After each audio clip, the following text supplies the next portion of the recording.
మన VVIT university absolute discipline, absolute education. సాధారణంగానే సోమవారం అంటే శివారాధనకి ప్రత్యేకమైన రోజు అంటారు. అలాంటిది ఈసారి సోమవారానికి మరిన్ని విశిష్టతలు ఉన్నాయని చెప్తున్నారు. అసలు ఆ విశిష్టతలు ఏంటి? ఈ సోమవారం ఏం చేస్తే మనకు మంచిది తెలుసుకునే ప్రయత్నం చేద్దాం. మనతో పాటు జ్యోతిష పండితులు కృష్ణమాచార్య స్వామీజీ ఉన్నారు. స్వామీజీ నమస్తే అండి. జై వీరబ్రహ్మ జై గోవిందబాబ జై. సార్ నమస్తే అండి. సార్, ఈ సోమవారానికి చాలా ప్రత్యేకత ఉంది అంటున్నారు. మామూలుగా సోమవారం అంటే శివారాధన, అలాంటి సోమవారం ఇంకా ప్రత్యేకమైందంటే ఏంటో ఆ విశిష్టత? ఒక వ్యక్తి యొక్క భూత భవిత వర్ధమానాలు తెలియజేసే జ్యోతిష్ శాస్త్రమే అద్భుతమైతే, ఓ వ్యక్తి, ఓ వ్యవస్థ, ఓ రాష్ట్రం, ఓ దేశం యావత్ ప్రపంచ భవితను ముందుగానే ఊహిస్తే కాలచక్రంతో సహా వివరించగలిగితే అది చాలా అద్భుతమైనటువంటి ఫలితమే అవుతుంది. అటువంటి అద్భుతమైనటువంటి ఫలితాలు చెప్పగలిగినటువంటి మహనీయులు, అవతార పురుషులు జగద్గురు శ్రీమద్ విరాట్ పోతులూరి వీరబ్రహ్మేంద్ర స్వాముల వారు. ఒక్కసారి వారిని మనం ఈ సందర్భంగా స్మరణ చేసుకోవాల్సింది. మీరన్నట్టు ఇది అద్భుతమైనటువంటి సోమవారం, ప్రత్యేకించి శివుడికి విశేషవంతమైనటువంటి రోజుగా మనం భావన చేస్తున్నాం. అసలు సోమవారం అంటే ఏమిటి? ఆ రోజుని సోమవారం అని ఎందుకు పిలుస్తాం? మనకి వారంలో 7 రోజులు ఉంటాయి. సోమ, మంగళ, బుధ, గురు, శుక్ర, శని, ఆది. సో వీటికి ఆ పేర్లు ఎలా వస్తాయి అసలు అంటే, సూర్యుడు ఉదయించేటువంటి సమయానికి, ఖచ్చితమైనటువంటి సూర్యోదయ సమయానికి సోముడు అంటే చంద్రుడి యొక్క హోరతో మొదలైంది కాబట్టి ఇది సోమవారం అయింది. ఒకవేళ అంగారకుడు మంగళుడి యొక్క హోరతో మొదలైతే అది మంగళవారమే అవుతుంది. అంటే వైదికంగా ఏం చెప్తున్నానంటే, సూర్యుడు ఉదయించేటువంటి సమయం సుమారు 6 గంటలు 6:30 మనం అనుకుంటే, ఈ రోజు తెల్లవారుజామున 5:30 వరకు కూడా ఇది సోమవారం కాదు. అంటే వైదికంగా దీన్ని మనం లెక్క కట్టేటువంటి పద్ధతి. మరి సోమవారం విశేషవంతమైనటువంటి రోజు అని చెప్పుకున్నాం. ఎందుకు అత్యంత ప్రీతికరమైనటువంటి రోజుగా చెప్పుకుంటున్నాం? పరమేశ్వరుడికి ప్రత్యేకించి ఈరోజు ఆరుద్ర నక్షత్రం ఉన్నది. ఆరుద్ర నక్షత్రం రాహు యొక్క నియంత్రణలో ఉన్నటువంటి నక్షత్రం అయినప్పటికీ కూడా పరమేశ్వరుడు అధిదేవతా స్వరూపంగా, అధిష్టాన దేవతగా ఉన్నటువంటి ఒక అద్భుతమైనటువంటి నక్షత్రం, పరమేశ్వరుడికి అత్యంత ప్రీతిపాత్రమైనటువంటి ఆరుద్ర నక్షత్రం కూడా ఈ రోజు ఉంది. పరమేశ్వరుడికి సంవత్సరంలో అత్యంత ప్రీతి కలిగినటువంటి పర్వదినం మహాశివరాత్రి పర్వదినం. కానీ ప్రతి మాసంలో త్రయోదశి, చతుర్దశి పక్షంలో ఒక మాస శివరాత్రి పర్వదినం వస్తుంది, అమావాస్య కంటే ముందు రోజు.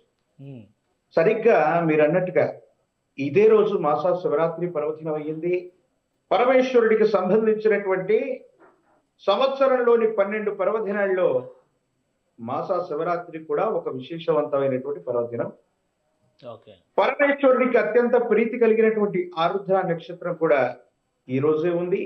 చంద్రశేఖరుడిగా అభివర్ణించుకునేటువంటి పరమేశ్వరుడికి ప్రీతి కలిగినటువంటిది సోముడు, చంద్రుడి యొక్క హోరతో మొదలైనటువంటి సోమవారం కూడా ఇదే రోజు అయింది.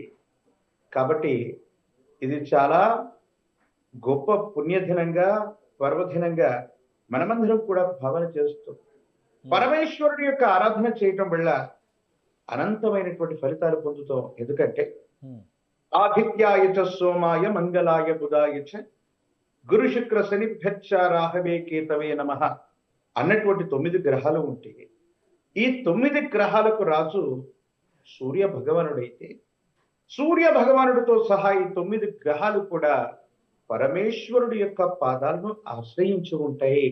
ఆయన కేవలం భూత ప్రమద గణాలకే కాదు, సమస్తమైనటువంటి నవగ్రహాలు పరమేశ్వరుడి యొక్క పాదాలను ఆశ్రయించి ఉంటాయి. కాబట్టి బిడ్డ పుట్టగానే ఏదైనా దోషయుక్తమైనటువంటి గడియలో పుట్టిన, దోషయుక్తమైనటువంటి సంధికాలంలో జన్మించి ఉన్న వెంటనే ప్రాయశ్చిత్త కర్మలు చెప్తూ ఉంటాం. శిశువు దోష సమయంలో పుట్టాడు కాబట్టి పరమేశ్వరుడికి రుద్రాభిషేకం చేయించమనో, మరో రకమైనటువంటి స్థితిగతిలో చెప్పడానికి కూడా కారణం ఇది. కాబట్టి ఈ రోజు 100 ఏళ్లకి ఒకసారి వస్తుంది అని చెప్పని అంటారు. ఇంత ఈ మాస శివరాత్రి, సోమవారం, మీరు చెప్పినట్టుగా ఈ గడియలు రావడం, అమావాస్య, ఇవన్నీ కలిసి రావడం అనేది అంత అరుదుగా వచ్చేటువంటి సందర్భమా? వైదికంగా చాంద్రమానం, సౌరమానం, దృగ్గోచర గణితం వీటన్నింటి లెక్క వేస్తే మీరు అన్నట్టుగా కొన్ని వందల సంవత్సరాలు కాకపోవచ్చు, కానీ చాలా అరుదైనటువంటి రోజు మాత్రమే ఆరుద్ర నక్షత్రం సోమవారం అరుదుగా వస్తూ ఉండొచ్చు, లేదా మాస శివరాత్రి సోమవారం వచ్చే అవకాశం ఉంటుంది.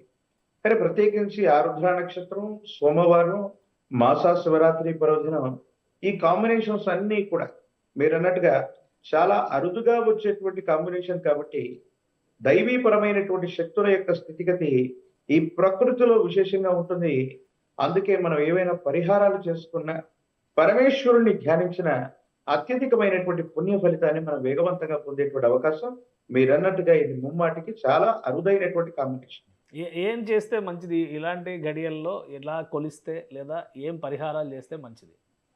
పరమేశ్వరుడు అభిషేక ప్రియుడు.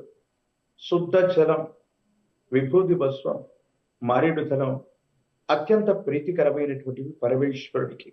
విభూతి భస్వం, మారేడు దళంతో మీ ఇంటి ప్రాంగణంలో కానీ మీ సమీప ప్రాంగణంలో ఎక్కడైనా సరే పరమేశ్వరుడి యొక్క శివాలయ ప్రాంగణానికి వెళ్ళి పరమేశ్వరుడికి ఒక్కసారి అభిషేకం చేసుకుంటే చాలు, ఇటువంటి ఇబ్బందులు తొలగిపోతాయి. శివరాత్రి పర్వదినం రోజు విశేషవంతమైనటువంటి 12 జ్యోతిర్లింగ క్షేత్రాల్లో మనం అభిషేకం చేస్తే ఎంత పుణ్యదాయకమో, ఎంత ఫలితం వస్తుందో. ఈ ఒక్కరోజు గనక పరమేశ్వరుడు దివస్వం మారేడు దళం చేత గనక పరమేశ్వరుని అభిషేకిస్తే అనంతమైనటువంటి పుణ్య ఫలితాన్ని మనం పొందగలుగుతాం. ప్రత్యేకించి ఇది ఇంటి ప్రాంగణంలో చేయవచ్చు. ప్రత్యేకించి ఈరోజు పంచముఖుడుగా పిలువబడుతున్నటువంటి సాక్షాత్తు పరమేశ్వరుడికి 5 రూపాయలుగా మనం చెప్తాం. సద్యోజాత, వామదేవ, అఘోర, ఈశాన అనేటువంటి 5 ముఖాలతో ఉన్నటువంటి పరం వెళ్ళి ఈ అభిషేకం చేసి ఎవరైనా సరే ఒక రుద్రాక్షని అంటే కలిగినటువంటి ఒక రుద్రాక్షని పరమేశ్వరుడి యొక్క అభిషేకంలో ఉంచి దాన్ని మెడలో ధారణ చేస్తే పంచముఖ రుద్రాక్ష సాక్షాత్తు గురుస్వరూపం. ఈ పంచముఖాలు అన్నటువంటి ఈశ్వరుడికి తత్వానికి సంబంధించినవి. ఎందుకు ఈ రోజు రుద్రాక్ష ధారణ చేయమని చెప్తున్నామంటే మీరు అన్నట్టుగా సోమవారంతో కూడినటువంటి ఆరుద్ర నక్షత్రం. ఈ ఆరుద్ర నక్షత్రానికి రాహు అధిపతి. ఈ ఆరుద్ర నక్షత్రం చూడడానికి ఎలా కనిపిస్తుందంటే ఒక కన్నీటి చుక్కలాగా, ఒక వజ్రపు ములకలాగా ఇది కనిపిస్తూ ఉంటుంది.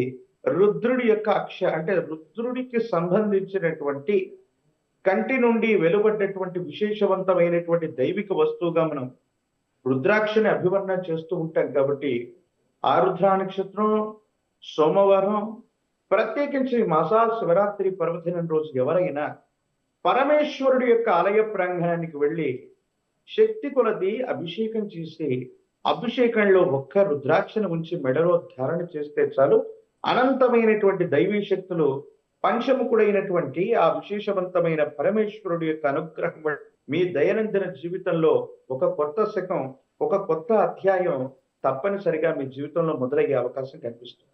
రైట్. థ్యాంక్ యూ కృష్ణమాచార్య గారు విశ్లేషణ అందించినందుకు. ఇది ఒక ప్రత్యేకమైన సోమవారం, అరుదుగా వచ్చేటువంటి సందర్భం, ఆరుద్ర నక్షత్రం, పైగా సోమవారం, మాస శివరాత్రి పర్వదినం, ఇవన్నీ కలుపుకొని చూస్తే శివుడిని శక్తి మేర కొలిస్తే, మరీ ముఖ్యంగా అభిషేకం చేస్తే మీ కోరికలు తీరతాయని కృష్ణమాచార్య గారు చెప్తున్నారు. ఇది స్పెషల్ డిస్కషన్. Keep watching.